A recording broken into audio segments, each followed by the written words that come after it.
We will be continuing on our series. Tayo po ay nasa Galatians pa rin.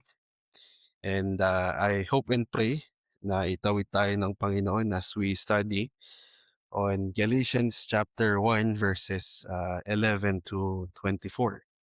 Galatians chapter 1 verses 11 to 24. Allow me to read it sa inyong pandinig. For I would have you know, brothers, that the gospel that was preached by me is not man's gospel, for I did not receive it from any man, nor was I taught it, but I received it through a revelation of Jesus Christ. For you have heard of my former life in Judaism, how I persecuted the church of God violently and tried to destroy it. And I was advancing in Judaism beyond many of my own age among my people. So extremely zealous was I for the traditions of my fathers. But when he who had set me apart before I was born and who called me by his grace was pleased to reveal his son to me in order that I might preach him among the Gentiles, I did not immediately consult with anyone, nor did I go up to Jerusalem to those who were apostles before me, but I went away into Arabia and returned again to Damascus. Then after 3 years, I went up to Jerusalem to visit Cephas and remained with him 15 days.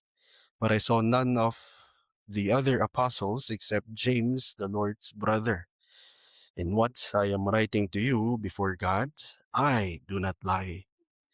Then I went into the regions of Syria and Cilicia, and I was still unknown in person to the churches of Judea that are in Christ. They only were hearing it said, "He who used to persecute us is now preaching the faith he once tried to destroy." And they glorified God because of me. Okay? Purihin ang Panginoon sa kanyang salita. I am not fully aware of how many people here are interested with archaeological or historical findings. But for us, for one who is somewhat interested, I may be asking that, have we ever imagined finding a priceless treasure that was hidden for centuries, that it's so great that it leads us, or it leaves us in awe? Ano po? Suddenly we become the very persons who unearth such treasures that could be worth millions or what. Okay, similar to this way of thinking, in 1799, a French soldier digging near the town of Rosetta in Egypt uncovered a stone that would, as for historians, unlock knowledge or secrets about civilization. At yun nga yung tinatawag nilang Rosetta Stone, whereby scholars from different nations were left in awe, or some would say transformed, because of the unveiling ng treasure na ito. Okay, but not because of that soldier that found this stone, because of the knowledge that was contained in this stone. Okay, in much same way, the gospel, the treasure revealed to Paul on the Damascus road, he insists was not a product of human skill or tradition or something that comes from his persuasion. Okay, it was a divine unveiling from heaven. Okay? If we look back in Acts chapter 9, verses 1 to 22, the reason Christ confronted him, this is where the reason Christ overthrew his zeal for the law and implanted himself as the center sa buhay ni Paul. Ano po? And so we could say that this gospel changed a persecutor into a preacher, a destroyer of faith into a herald of the truth. Okay, and where we understood that its source was divine, its power sovereign, and its authority irresistible. Kaya po sa umagang ito, ang nais kong dalhing mensahe, because the gospel comes from God's eternal decree and Christ's sovereign revelation, it stands above all human authority. Because the gospel comes from God's eternal decree and Christ's sovereign revelation, it stands above all human authority, and the church must guard it for the glory of God alone. Okay? Now, because this gospel is sovereignly revealed, effectual, and confirmed, tayo po ngayon ay nais kong dalhin sa tatlong pangangaral. First is the divine revelation of the gospel. Second will be the transforming power of the gospel. And the third and the last will be the confirming witness of the gospel. Okay, the divine revelation of the gospel, the transforming power of the gospel, and the confirming witness of the gospel. Now, after warning the Galatians about deserting the gospel, Paul does not defend himself by appealing to his reputation. At sa ating pag-aaral, hindi niya naman ito ginawa ni minsan. Okay, he goes straight to origin. Okay? And so malinaw that the crisis happening in Galatia is not just about their preference, it is about the source of the gospel. Okay, therefore, he writes plainly in verse 11, "For I would have you know, brothers, that the gospel that was preached by me is not man's gospel." Okay? Now, for those who are familiar with fanboys, or what we call conjunctions, the word "for," it connects this statement to what came before, which is of course in verse 10. Okay, therefore if Paul is not a servant of men but of Christ, then the message he preaches cannot be shaped by human approval. Okay? At kanyang, kung ating titignan, ginagamit ang formal expression according to some commentaries, which are the words, "I would have you know," to mark something that is quite intended or decisive sa kanyang urge sa mga Galatian believers.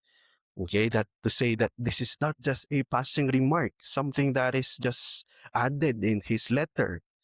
Okay, this is the foundation of his defense on the divine revelation of the gospel, that it is coming forth from God. Okay, yet even here, he calls them brothers. Okay, so we could say that yes, his rebuke was sharp, but his heart still remains pastoral towards these believers. Ano po? Okay? As Calvin observed sa kanyang commentary on Galatians, Paul contends out of necessity of rebuke, not hostility. Okay? Paul contends out of necessity of rebuke and not hostility. Okay? Because when the gospel is threatened, love all the more requires clarity. Okay? And if the gospel falls, the church falls with it. Okay? And this is portraying love sa rebuke ng mga mananampalataya. Okay? And so he speaks of the gospel that was preached by me, not claiming ownership of it, rather stating that he was their founding apostle. Okay? O siya yung naging sisidlang putik ng Panginoon sa kanilang kalagitnaan. Okay? And the message he proclaimed emphasized justification apart from the works of the law. And therefore, we see how he immediately denies that this gospel is according to man. That this is not human in origin, that this is not human in authority, not human in design, nor was it even crafted by apostolic committee, okay? Or to have had the gospel adjusted para lang magain ng approval ng mga hentil. What is accused of him. Okay? So having said that, this directly answers his opponents na ganun niya ang akisa sa kanya, softening the message of the gospel just to please the Gentiles. Okay, and so he does that by responding, my gospel does not come from man. Okay, therefore, it cannot be dismissed as human invention or gawa-gawa lang. Para bang istorya mula sa barbero. Ano po? Eh, And so further, he strengthens the claim in verse 12, for I did not receive it from any man, nor was I taught it, but I receive it through a revelation of Jesus Christ. Okay, so reading that verse, we now see how his argument tightens, ano po, insisting that gospel is not human because it was not transmitted to him. It was not taught to him by human instruction. He did not, in terms of his culture, he did not receive it as how a student receives a teaching from his earthly master. Okay? He was not trained into it by Jerusalem leaders. Okay? So if we look into that, we see in plain sight the source because it was revealed. Okay? So gradually progressing sa ating pag-uunawa, the word revelation, it carries weight as to how we understand the gospel. Ano po? It pertains to an unveiling. Okay, what was hidden now is disclosed. Okay, such as what happened on the Damascus Road when the risen Christ revealed himself as he confronted Apostle Paul. Okay, and to cut the story short, that is where the persecutor became preacher. Okay, because Christ intervened. Okay, now I may fall if we were to just consider this as merely an autobiography of Paul. Let's remember that Paul's conversion displays sovereign grace. Okay, he was not seeking Christ. Christ revealed himself. He was not improving his religion as a Judaist. He was even overthrown by it. Okay. Yet behind this behind this revelation, we see a clearer eternal purpose. Okay. The God who reveals is the God who elects. The God who calls is the God who predestines. Okay? At ganun nga ang ating makikita in chapter 3 of the 1689 Confession, of which reminds us that God, from all eternity, decreed all that comes to pass. Okay? Therefore, we could also uh, uh, answer against the questioning of his apostleship, as now it is enlightened to be not an accident. It was part of God's sovereign plan. Okay, so it is just right that this secures ang integrity ng kanyang gospel. Okay, since the gospel came by revelation, it cannot be revised by human wisdom. If it was unveiled by Christ, it cannot be supplemented by law, by words. Okay? Therefore, a revealed gospel is what a church should stand on. Okay? We do not look for something new. We stand on what is already given. Okay? And so before Paul gives his story, we have seen how he laid the foundation. Okay? The message he preaches is from God. Therefore, it carries divine authority, divine power, and divine glory, emphasizing that the credibility of the word, the credibility of the gospel rests not on the reputation of the preacher, but on the revelation of Jesus Christ. Okay?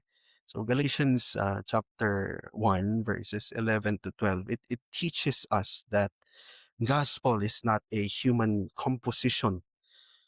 Again, a divine revelation, something that is sovereignly disclosed by God Himself through Jesus Christ. Okay? Paul's message did not arise from his traditions, his authority as uh, an apostle sa or mula lang sa kanyang reflection. It is the unveiling of Jesus Christ. Okay? Revelation, not mere philosophical reasoning that we tend to fall in. Okay? Grace, not tradition. Christ, not man. Okay? And thinking on those, we find the foundations of what a divine revealed gospel is. Okay? Eh, marapat lang na ating tanggapin that the saving message it is immutable.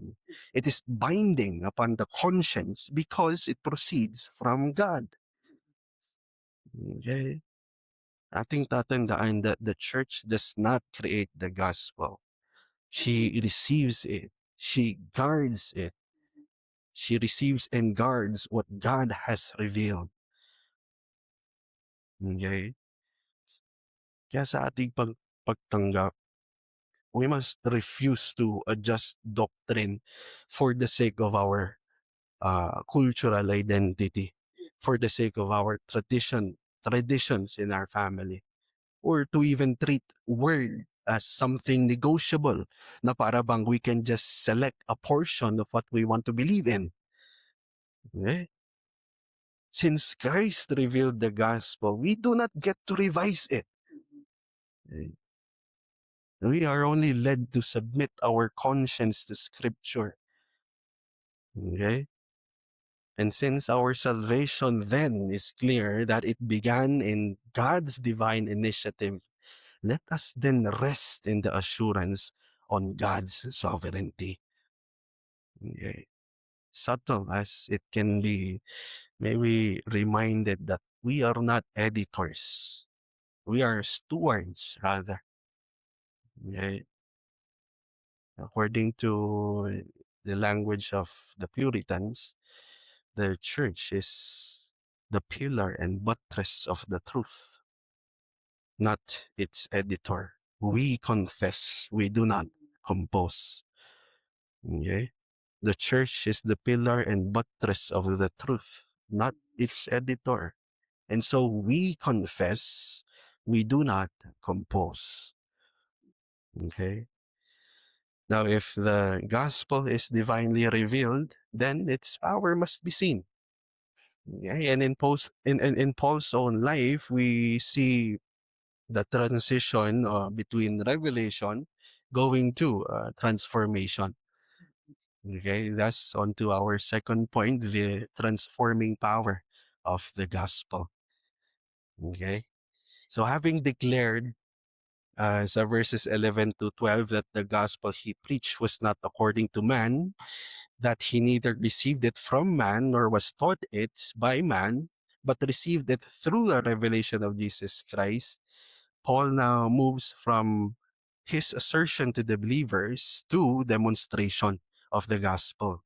Okay, now he does not defend himself by appealing sa kanyang credentials. Okay, he appeals to a providential history after highlighting ang sovereignty ng Panginoon.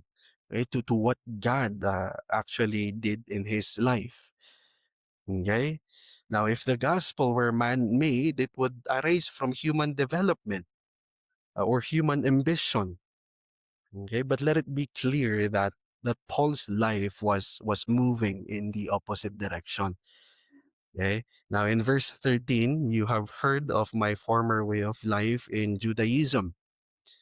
And he further writes how I persecuted the church of God violently and tried to destroy it. Okay.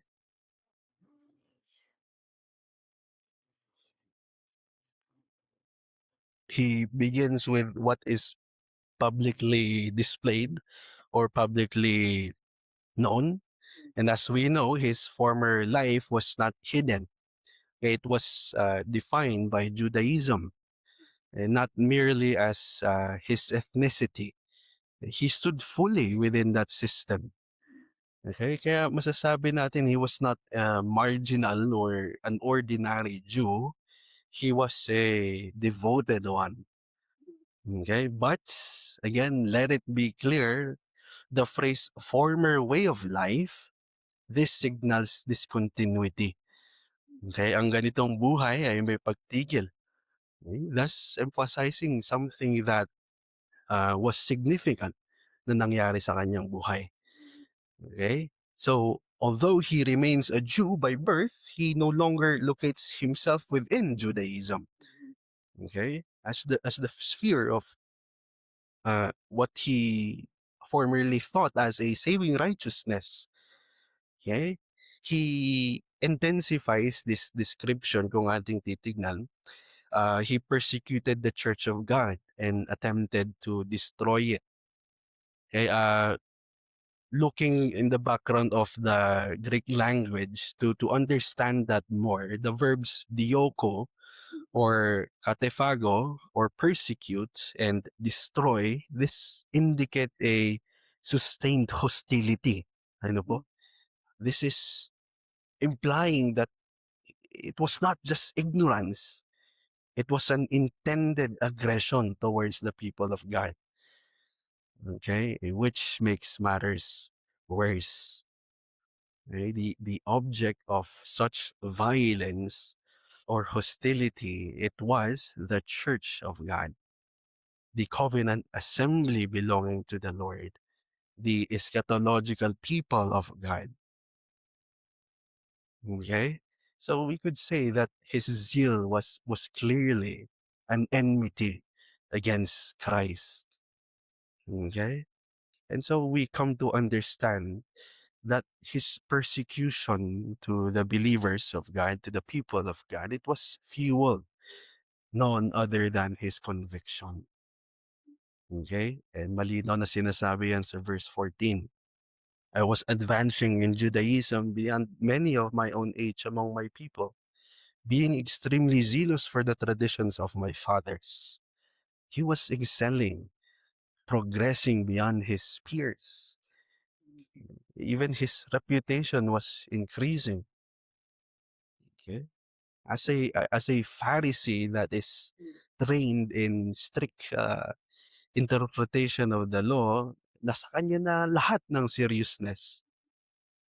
Okay?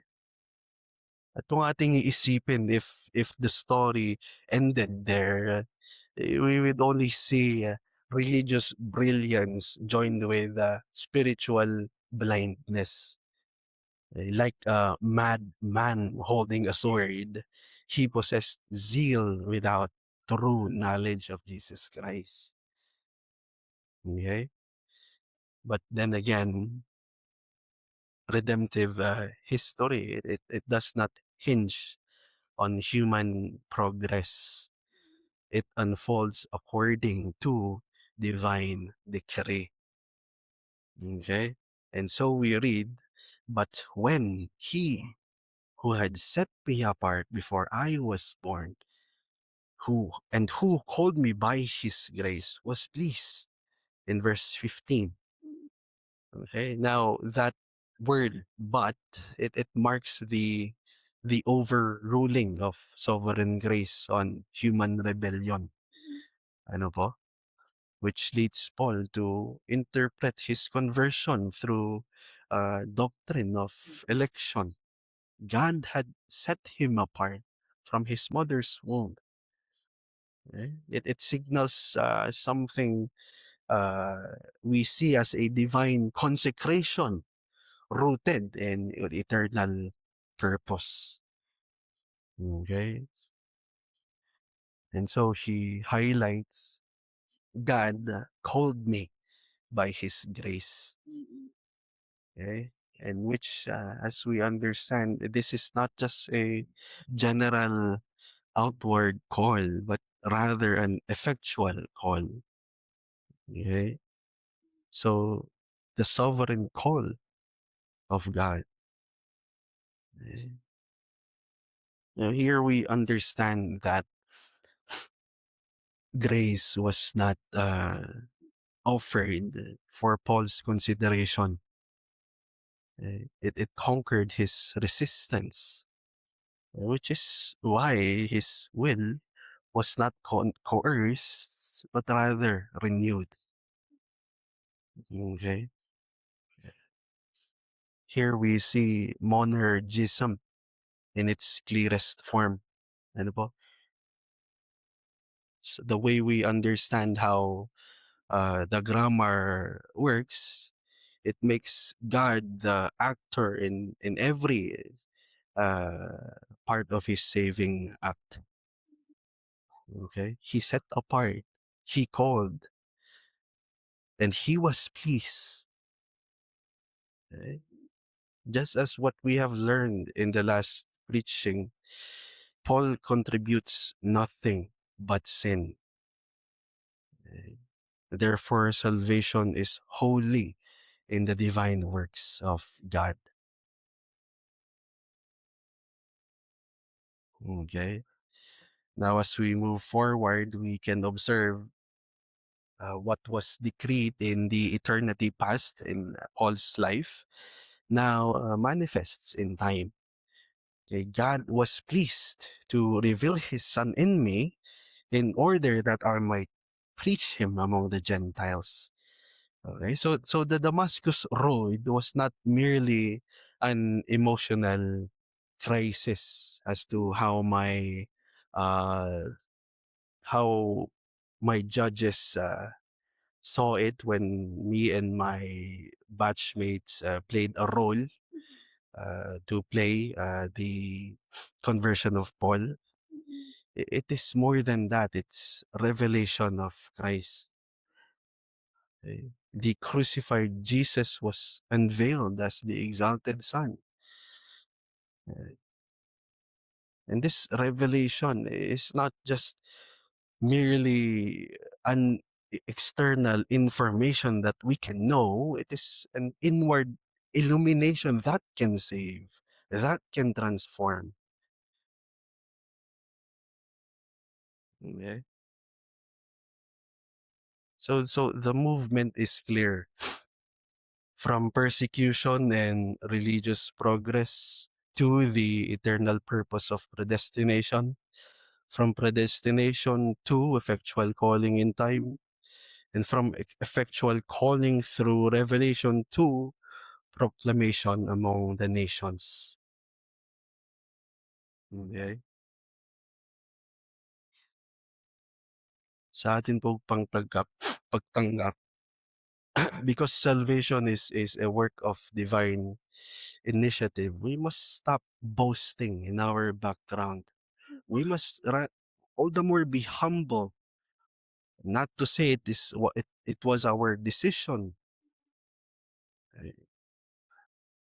If we are converted, it is solely because God has set us apart and called us.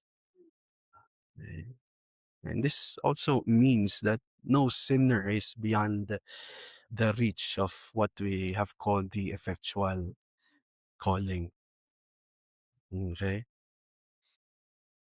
So if grace has truly called us, our life must reflect uh, as one transformed by the gospel, proving that the same God who justifies is also the one who sanctifies. Okay? So this same grace it also renews. In other words, if there is no change, then there is no call. Okay?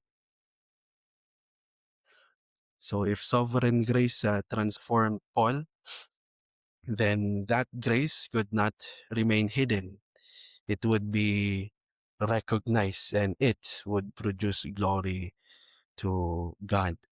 So on to our final point, the confirming witness of the gospel. Okay, the divine revelation of the gospel, the transforming power of the gospel, and now the confirming witness of the gospel. So if in verses 13 onward, Paul has demonstrated that his gospel originated in sovereign revelation and effectual calling, he now shows something equally important. Ano po? That this gospel, though independent sa kanyang origin, it is not isolated. Okay? Which is why Paul now moves from revelation to recognition. Okay, now it is very crucial to understand that Paul is not trying to prove that he received his gospel from the apostle. Okay, in fact, he is proving that he did not. Ito po kasi ang kanyang mga nare-receive na accusations. Ano po? So he also shows that when the apostles finally encountered him, they found no contradiction sa kanyang message. Okay, so he writes in verse 18, then after 3 years, I went up to Jerusalem to visit Cephas and remained with him 15 days. Okay, after 3 years, not immediately, not like a beginner looking to be trained, nor as a minister awaiting authorization. It was 3 years that Paul had already preached Christ. Okay? Insisting na ito ay hindi niya nga natatanggap mula sa mga apostol na itinuro sa kanya. Okay, and now he went up to visit Cephas, and according to my studies, to Gerald Joers, this brief duration, this 15 days, it undercuts any theory that Paul was again trained or commissioned by Jerusalem. Okay, so if we were to understand it, this was just an acquaintance. Ito ay pagbisita, not insisting on apprenticeship. Ano po? He does not say he was catechized by Jerusalem. He does not say that he received doctrinal correction. He says he visited. Okay?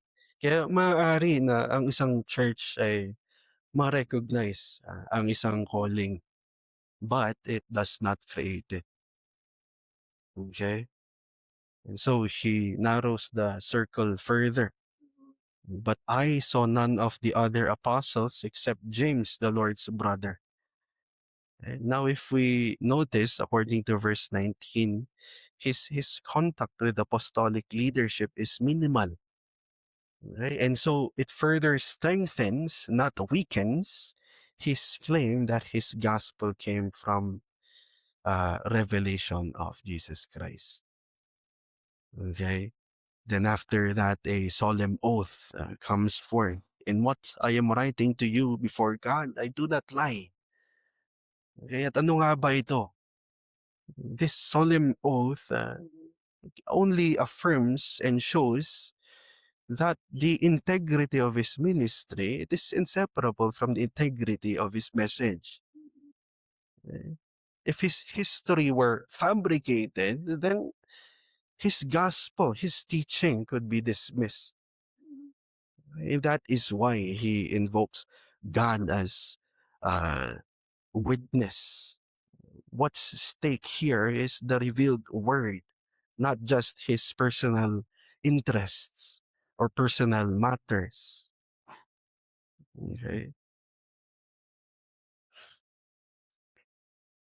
And so after that, he departed again. Then I went into the regions of Syria and Cilicia. And he adds, I was still unknown in person to the churches of Judea that are in Christ. Okay? Isa lang po ang purpose ng kanyang mga sinabi. Ano po? His message was not shaped. It was not developed by people. Okay?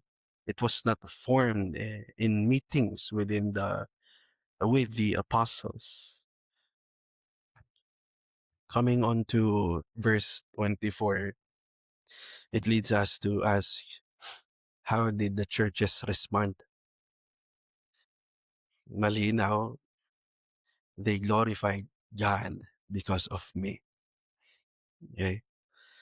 So the final verdict of the churches was not suspicion, katulad niya ng mga ipinaparatang sa kanya ng kanyang mga opposition, but worship.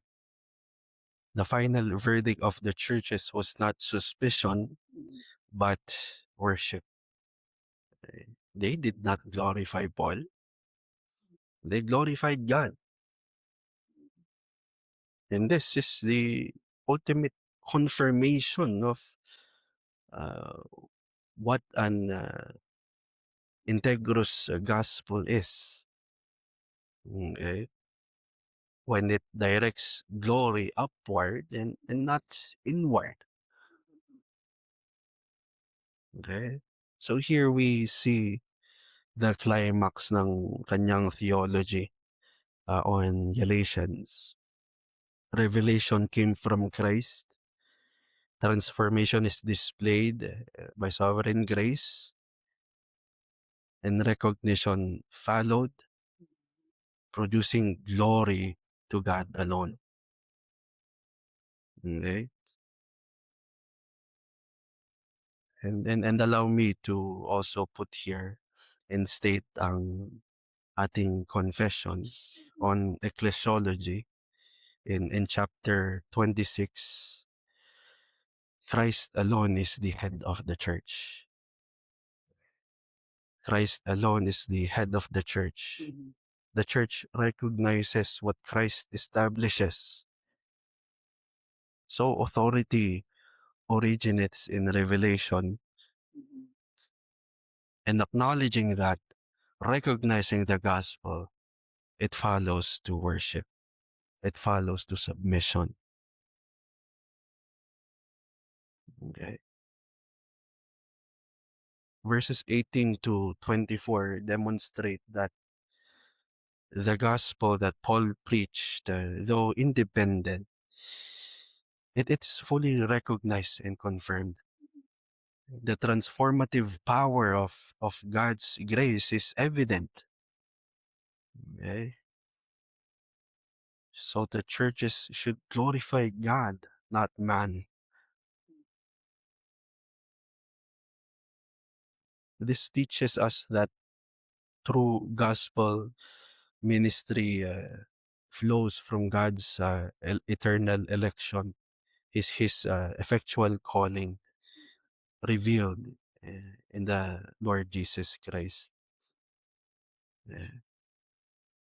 Kaya sa ating pagtanggap, all the more that we are reminded the church does not create truth. We affirm, we recognize what Christ has already initiated. Okay? This means we must live coram Deo, before the face of God, knowing that a compromised life weakens our gospel witness. Since we are effectually called, we are further being sanctified. Ating tandaan, true gospel must always end in doxology, not self-exaltation. True gospel always end in doxology, not self-exaltation. For when grace conquers a man, God gets the glory. When grace conquers a man, God gets the glory. Sa ating pagtatapos, Paul's story is a mirror to believers. A man zealous for religion yet blind to Christ until sovereign grace revealed the Son. Such as you and I, blind because of our sin, not until Christ was revealed in the gospel by God. Okay. So what about us? Have we bowed to human wisdom? Have we bowed to human reasoning? Do we fashion God's truth just to fit our convenience, our approval? Or have we submitted to the gospel that has already revealed, that is unchanging, that is sovereign, that is saving? Okay? Sa mga mananampalataya, let us stand firm in the revealed gospel.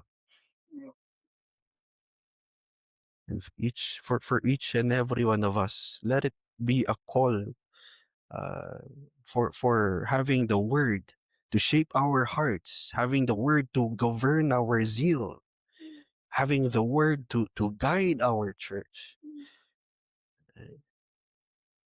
And let it be our treasure, leading us to stand in awe sa glory ng Panginoon. So that in every aspect of our life, our words, our work, our worship, the glory returns to God alone. So that in every aspect of our lives, our words, our work, the glory returns to God alone. Tayo po ay manalangin.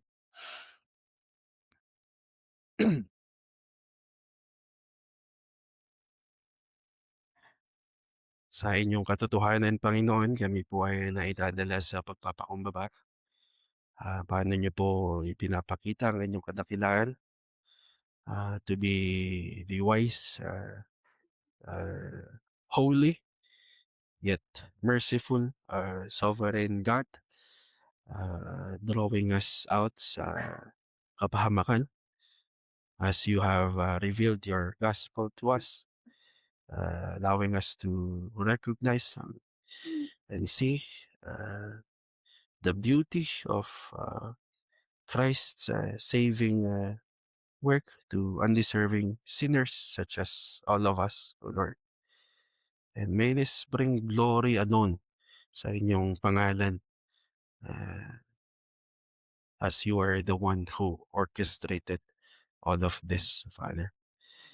And may this truth bring about the directions of our life,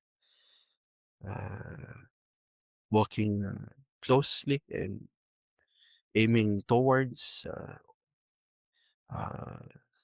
more of Christ, O Lord. And we admit, Father, we are sinful. We cannot fulfill any of this. All the more we plead for your mercy and your grace, Father. Inyo pong ipagbukas ang inyong salita sa akin. Sa pangalan ni Jesus. Amen.